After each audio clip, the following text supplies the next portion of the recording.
សួស្តីអ្នកទាំងអស់គ្នាថ្ងៃនេះខ្ញុំមានព័ត៌មានតនឯកាមួយជូនដល់អ្នកទាំងអស់គ្នាអំពីគ្រោះរំជើបដីជាស្ដែងតាមភាសាអង់គ្លេសគឺហៅថា earthquake ហើយព័ត៌មាននេះខ្ញុំនឹងលើកឡើង base ទៅលើ page មួយគឺ earthquake news everyday ពាក់ព័ន្ធជាមួយនឹងកិច្ចការរំជើបដីមួយនេះដែលអ្នកវិទ្យាសាស្ត្រគេបានព្យាករណ៍ឡើងជាស្ដែងបើតាមករណី Facebook page របស់ Earthquake News Everyday បានលើកឡើងថាគ្រោះរំជើបដីនេះនឹងកើតឡើងនៅក្នុងប្រទេសវៀតណាមនិងប្រទេសកម្ពុជាក្នុងទំហំ5មីក្រូផងដែរក្នុងដែរការព្យាករណ៍របស់ page The Earthquake News Everyday បានលើកឡើងថានៅថ្ងៃទី25 ខែឧសភាឆ្នាំ2025នឹងមានករណីគ្រោះរំជើបដីក្នុងកម្រិត5រីកទ័រនៅក្នុងប្រទេសវៀតណាមឡាវហើយនិងកម្ពុជាជាស្ដែងនៅក្នុងប្រទេសឡាវគឺនៅក្នុងខេត្តកងណាងនិងក្នុងប្រទេសកម្ពុជាគឺក្នុងខេត្ត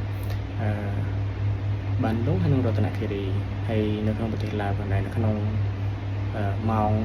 11:57 នាទីព្រឹកផងដែរបើតាមករណី Facebook នោះផងដែរគឺមានបងប្អូនប្រជាពលរដ្ឋខ្មែរយើងមួយចំនួនក៏បានចូល comment ក្នុងនោះដែរថាជាស្ដែងគឺมันមាន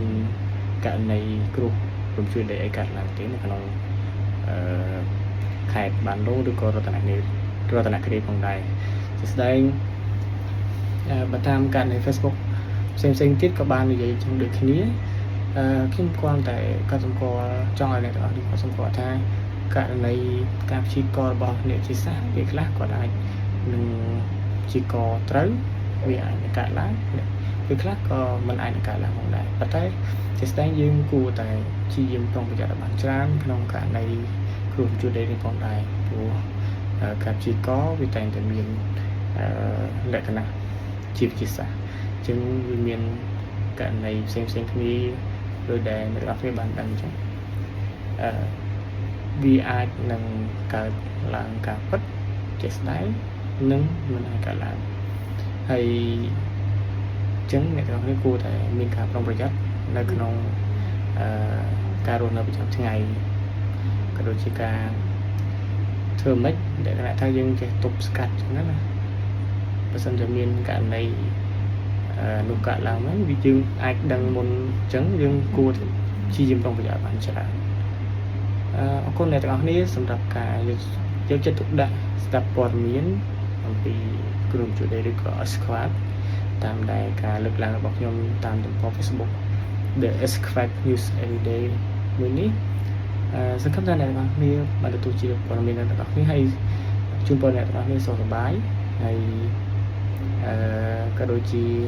ត្រូវទទួលទាននេះបានផងដែរអរគុណច្រើន